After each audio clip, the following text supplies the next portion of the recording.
अस्सलाम वालेकुम जी। Clothing production flow chart आप देख रहे हैं। इसमें हम सैम्पलिंग देख रहे थे और हमने सैम्पलिंग किया, ऑर्डर कंफर्मेशन कर लिया।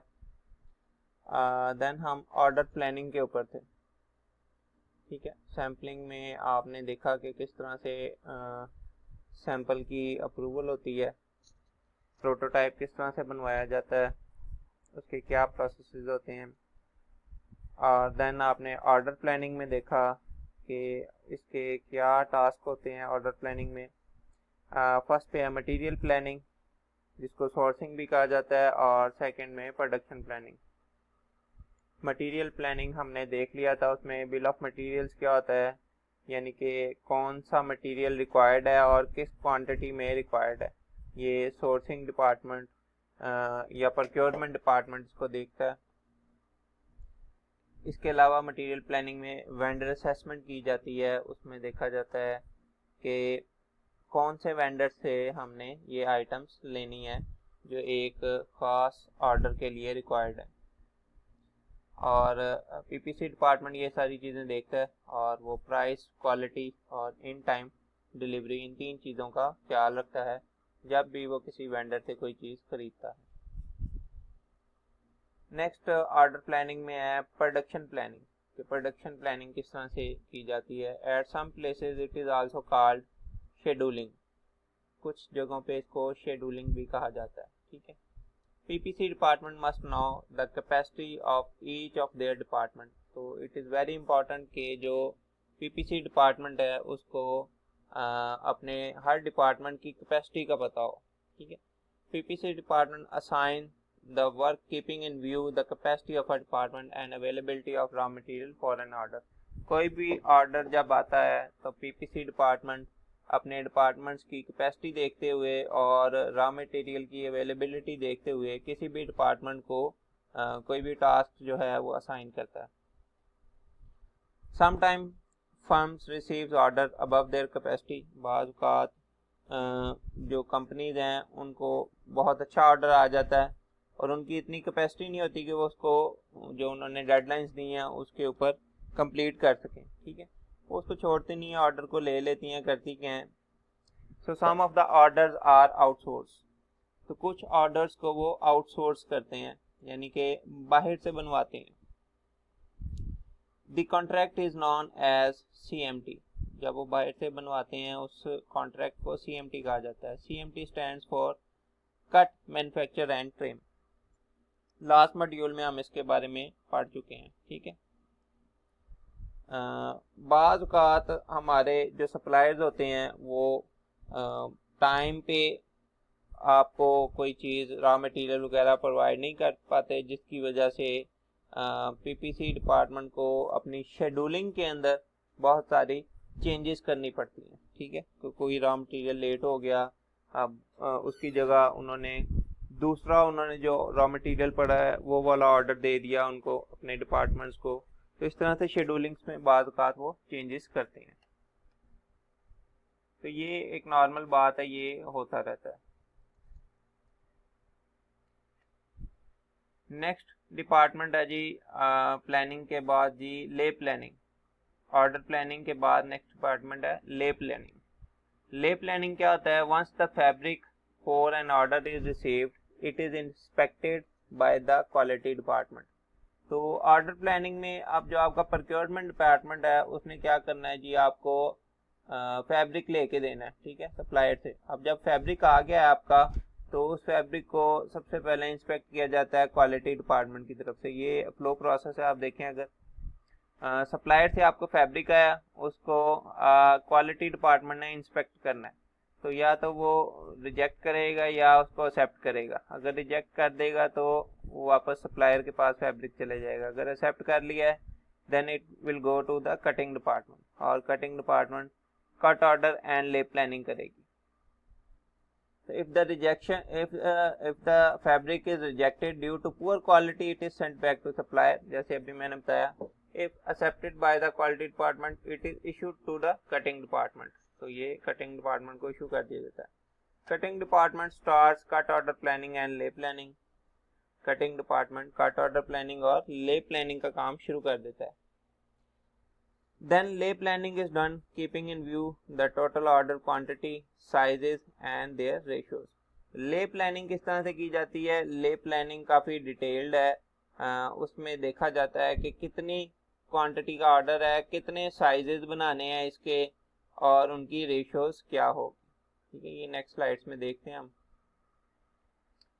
First of all the base pattern are received from the sampling department. Sampling department से एक बेस पैटर्न हमें मिलता है। ठीक है, ये These patterns are digitized with the help of digitizing table। अगर तो आपके पास CAD सिस्टम है तो इन सैंपल्स को कंप्यूटर एडेड जो डिज़ाइन हैं इन सैंपल्स को अगर आपके पास CAD सिस्टम है उसके ज़रिए डिजिटाइज किया जाता है। ठीक है, देन उसकी ग्रेडिंग की जाती है। Grading is a process of making patterns of all sizes from base size.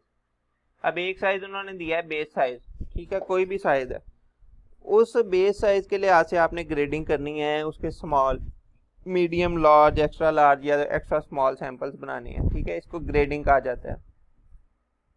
Grading के लिए आपको रूल टेबल चाहिए होता है। For grading we have to make a rule table. Rule table में मुख्तलिफ मेथड है जिसके ज़रिए से इसकी ग्रेडिंग की जाती है। ठीक है, देन ग्रेडिंग के बाद नेक्स्ट प्रोसेस होता है आपका model making. Model making is the next step. Model making में क्या किया जाता है ये देखते हैं हम। A model contains information about the garment parts and their quantity. ये मॉडल वो वाला मॉडल नहीं है जो नॉर्मली आपने सुना हुआ है, ये गारमेंट्स पे ले प्लानिंग का मॉडल है। It contains the information about the garment parts and their quantity. ये एक जनरल मॉडल है, ठीक है, गारमेंट का। फॉर एग्जांपल ये ट्राउज़र का मॉडल है, उसमें अब इसकी सारे जो पार्ट्स हैं और उनकी कितनी क्वांटिटी लगेगी उसकी इंफॉर्मेशन दी गई है। मतलब इसमें फ्रंट पैनल है, back panel, yoke, back pocket, facing, wash pocket, waistband, right fly, left fly. ठीक है, अब ये फ्रंट पैनल 2 लगेंगे एक ट्राउज़र में, बैक पैनल 2 लगेंगे एक ट्राउज़र में। ठीक है, बैक पॉकेट्स 2 होंगी। तो ये इस तरह से इनकी क्वांटिटी भी साथ लिखी गई होती है कि उस गारमेंट्स के क्या क्या पार्ट होंगे। ये 9 पार्ट्स हैं जिनसे मिलके एक ट्राउज़र बनता है, और मुख्तलिफ उसकी क्वांटिटी ये भी साथ दी गई होती है मॉडलिंग के अंदर। ठीक है, तो इसको कहते हैं मॉडल मेकिंग। ये स्टेप है हमारा। For one type of fabric in a garment one model is made. मसलन अगर हमारे पास एक ही फैब्रिक से हमने पूरी ट्राउज़र बनाना है या पूरी शर्ट बनानी है तो एक मॉडल बनाया जाएगा। अगर उसमें 2 तरह के डिफरेंट फैब्रिक्स हैं तो 2 मॉडल बनेंगे। मसलन एक ट्राउज़र है अगर, तो फॉर एग्जांपल जी pocketing fabric is different, trouser में पॉकेटिंग फैब्रिक डिफरेंट है, किसी और मटेरियल से बनाया गया है, तो उसके लिए 2 मॉडल बनेंगे। ठीक है, उसका ये जो है टेबल ये अलग होगा। तो जी पैटर्न, उसके बाद डिजिटाइजिंग, देन ग्रेडिंग, कितने साइजेस बनने हैं, मॉडल मेकिंग कि क्या क्या पीसीज होंगे उसके अंदर, क्या क्वांटिटी होगी उसमें। ठीक है, क्या पार्ट्स हैं और क्या क्वांटिटी है गारमेंट की। उसके बाद है जी order making, next step. Order making is the next step and order guides us about how many pieces of each size has to be placed on the marker. Order हमें बताता है कि मसलन हमारे पास साइजेस आगे थे ग्रेडिंग में, small, medium, large, extra large, ये बनाने हैं हमने। अब ऑर्डर बताता है कि कितनी क्वांटिटी जो है स्मॉल की हो, मीडियम की कितनी हो, लार्ज की कितनी हो, एक्स्ट्रा लार्ज की कितनी। मसलन जो कस्टमर की ज़्यादा डिमांड है, फॉर एग्जांपल मीडियम और लार्ज वो ज़्यादा है, और स्मॉल और एक्स्ट्रा लार्ज की डिमांड मार्केट में कम है, तो वो कम ऑर्डर करेगा। तो उस लिहाज से हमने ऑर्डर मेकिंग में हमने क्या करना है जी, डिसाइड करना है कि कितने पीसेस हर साइज़ के बनाने हैं हमने।